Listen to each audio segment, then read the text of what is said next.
भाई एक 100 रोटी है तो 85% लोगों को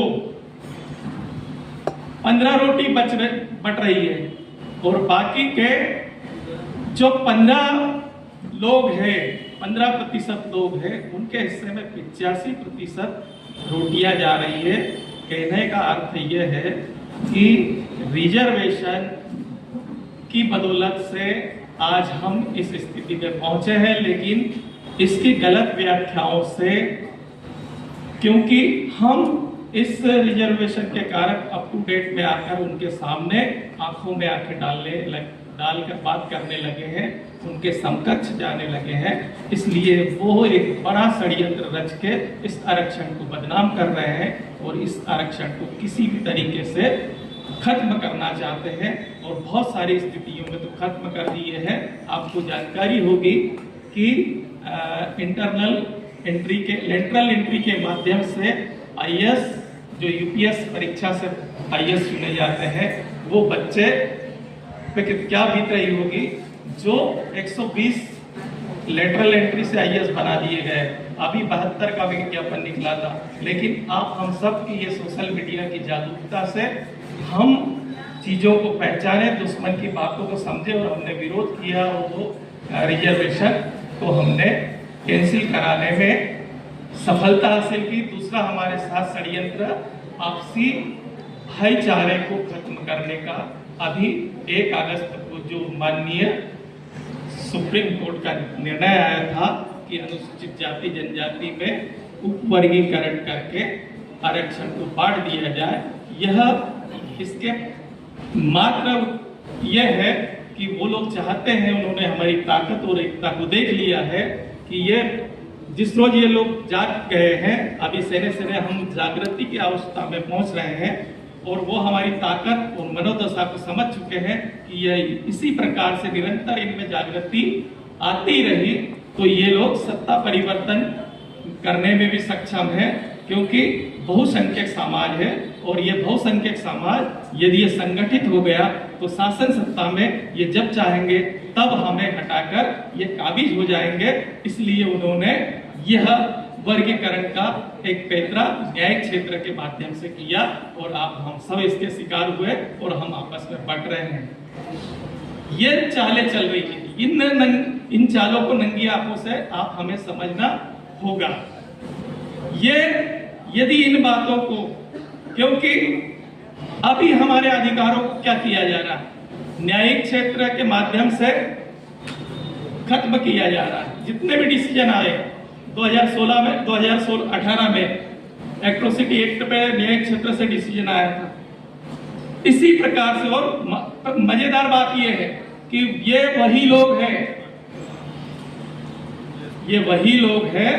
जो कहते हैं कि आरक्षण खत्म होना चाहिए और आरक्षण में वर्गीकरण होना चाहिए, आरक्षण में क्रीमी लेयर लागू होना चाहिए।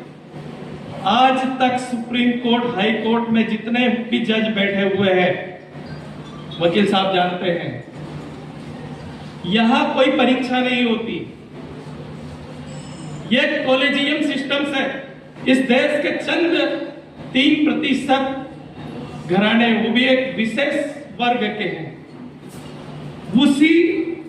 घराने से हाई कोर्ट, सुप्रीम कोर्ट में जज बने हुए हैं। अनुसूचित जाति और जनजाति के सुप्रीम कोर्ट में एक जज है, केवल एसटी का तो है ही नहीं। ऐसे ही आईआईटी, आईआईएम, इन तमाम एजुकेशनल जगह पर हमारी स्थिति देख लीजिए। हम लोग, हमारे बच्चे किसी भी जनरल कैटेगरी के विद्यार्थी से कम नहीं होते हैं। वो लिखित परीक्षा में अव्वल लाते हैं, लेकिन क्या कारण है कि जब साक्षात्कार होता है तो हमारे बच्चे फेल हो जाते हैं, क्योंकि साक्षात्कार पैनल में हमारे लोग नहीं होते और हमारे सरनेम से वो पहचान जाते हैं। और हमारे होनहार विद्यार्थी जिनने अगर कभी टॉप किया है लिखित परीक्षा में, तो उसको डाउन कर देते हैं, क्योंकि साक्षात्कार में उनको कम अंक देते हैं। यह हो रहा है पार्शलिटी, ये से समझना होगा। और ये सब हमारे हक अधिकार के प्रति हमें जागरूक इसलिए भी होना चाहिए, और मैं इसलिए जातिगत जनगणना का पक्षधर हूं कि यदि वास्तव में आप जो कहते हैं ना कि साहब ये तो आप बड़े शासकीय पद पर आ गया है, अब इसको ये क्रिमिनल में आ गया, इसको अब नौकरी की क्या आवश्यकता है। तो जातिगत जनगणना से कम यह पता हो जाएगा कि किस समाज के पास कितनी संपत्ति है, कितना जमीन है, कितने लोग शासकीय सेवा में है, क्या बिजनेस कर रहे हैं। तो यह जब स्थिति और सामने आ जाएगी जातिगत जनगणना से, यदि ये बात सामने आ जाती है तो फिर ये स्पष्ट हो जाता है कि इस आधार पर एक बढ़िया नीति भी बन सकती है कि किस व्यक्ति को किस चीज की आवश्यकता है, उन आवश्यकताओं की पूर्ति करना शासन की जिम्मेदारी है। तो शासन उस जातिगत जनगणना के आंकड़ों से उस वर्ग विशेष जो मुख्य धारा से पिछड़ गए हैं उनके लिए विशेष योजनाएं बना सकते हैं। तो इसलिए मेरा ये मानना है कि जातिगत जनगणना होना चाहिए, और ये सब खैर राजनीति के विषय हो सकते हैं, पर चूंकि हर व्यक्ति आप हम सब कहीं ना कहीं किसी न किसी भाव से जुड़े हुए रहते हैं, लेकिन आज बात बच्चों की हो रही है, हमारे होनहार विद्यार्थियों की हो रही है। तो प्यारे बच्चों, मेरा आप सबसे एक ही